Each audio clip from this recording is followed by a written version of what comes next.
both now about the revelations made public today, first by the New York Times, then confirmed by Donald Jr. himself on Twitter during this hour after he released emails that show that he knowingly had contact with Russians who wanted to help the Trump campaign. And I want to read part of the email, which reads, the documents would incriminate Hillary, and this is coming from the person who set up the meeting, okay? The documents would incriminate Hillary and her dealings with Russia and would be very useful to your father.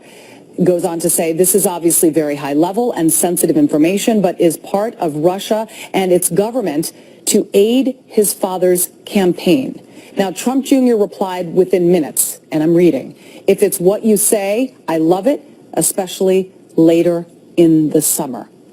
Josh, I'll go to you for your reaction. I mean, this is the great problem that you have with today's public life, is that the court of public opinion renders a verdict much more quickly than the ultimate court of law, which, as we know, renders a verdict that's far more harsh. And I think there's a temptation for many in public life to get out their side of the story as quickly as possible. I mean, my strong advice to everybody in the Trump administration is, if you're confident about your position here, that you didn't do anything wrong, let your lawyers deal with it, for goodness sakes. I can't imagine what they get by putting this out.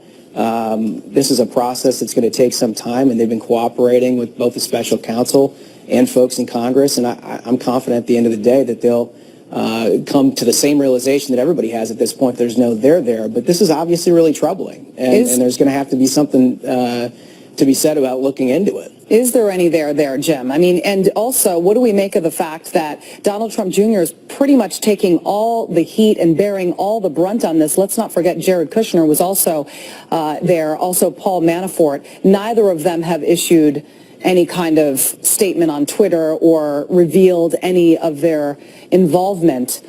So it seems at this point, you know, obviously their lawyers are giving them advice, and we know Donald Trump Jr. has hired his own personal lawyer. Do you believe his lawyer, I guess, put him up to releasing these emails? Certainly now this definitely puts a cap on the New York Times, because they can't keep dripping all this information out. Jim? I think the Trumps know how to wage a sort of a public battle in the press and do it pretty well. I don't think they know how to wage a legal battle. I agree with Josh on this.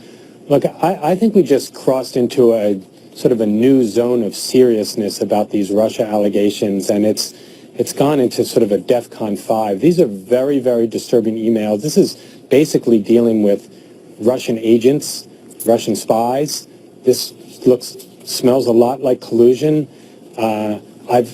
I think there is there. I'm not sure this administration lasts the entire term because of this, and it's getting worse every day. And I also think what we just saw is Donald Trump Jr. sort of abandoning Jared Kushner and Paul Manafort and going in his own direction. So I think you've got three very, very vulnerable senior people now not on the same page. So I think this is trouble for them, and deservedly so, frankly. Okay.